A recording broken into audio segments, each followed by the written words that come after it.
বাংলাদেশ ছেড়ে চলে যাচ্ছি একেবারে, এটাই শেষ যাত্রা, আর কখনো হয়তো আর আসা হবে না। 20 বছর বয়সে নিজের পরিবারের জন্য এবং নিজের ভবিষ্যৎ সুন্দর করার জন্য জার্মানিতে পাড়ি জমিয়েছিলাম। আজ থেকে ঠিক 15 বছর আগে ঢাকায় 2টি ফ্ল্যাট কিনেছিলাম আমার নিজের টাকায়, একটা আমার মায়ের নামে আর একটা আমার স্ত্রীর নামে। আমার মা আবার ফ্ল্যাট আমার ছোট ভাইয়ের নামে লিখে দিয়েছে। দেশে আসার পর আমার ছোট ভাইয়ের ফ্ল্যাটে আমার জায়গা নেই, তাকে আমার টাকা দিয়ে পড়াশোনা করিয়েছি, সে এখন ভালো জব করছে। আর আমার স্ত্রী আমার কেনা টাকা দিয়ে ফ্ল্যাটে আমাকে ঢুকতে দেয়নি, আমাকে দরজা থেকে কুকুরের মতো তাড়িয়ে দিয়েছে। সে আমাকে তালাক দিয়েছে বিনা কারণে।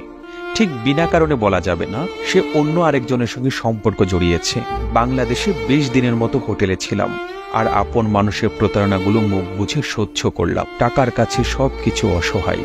নিজের রক্তের বেঈমানি, তার উপরে নিজের আপন স্ত্রীর বেঈমানি, সবকিছু আমাকে বিপর্যস্ত করে ফেলেছে, মেন্টালি ভেঙে টুকরো টুকরো করে ফেলেছে। যে মানুষগুলোর জন্য জীবনে এতগুলো বছর নষ্ট করলাম, বিদেশে থেকে এত কিছু করলাম, সেই মানুষগুলো আমাকে টিস্যু পেপারের মতো ব্যবহার করে ছুঁড়ে ফেলে দিয়েছে। এমনটাই হওয়ার ছিল, এটাই হয়তো ভাগ্যের লেখা। আমি অনেক কষ্ট পেয়েছি, অনেক কিছু শিখেছি, তার মানে এই না আমি শেষ হয়ে গেছি, আমি নিঃস্ব হয়ে গিয়েছি। এরকম ফ্ল্যাট আরো 10টা কেনার সামর্থ্য সৃষ্টিকর্তা আমাকে দিয়েছে, কিন্তু কোনো লোভ দেয়নি, কোনো অহংকার দেয়নি। কারো প্রতি কোনো অভিযোগ নেই, কোথাও কোনো বিচার দেব না। বিচার এক জায়গায় দিয়ে রেখেছি, তিনি নিশ্চয়ই সবকিছুর ঊর্ধ্বে নিরপেক্ষ বিচারক।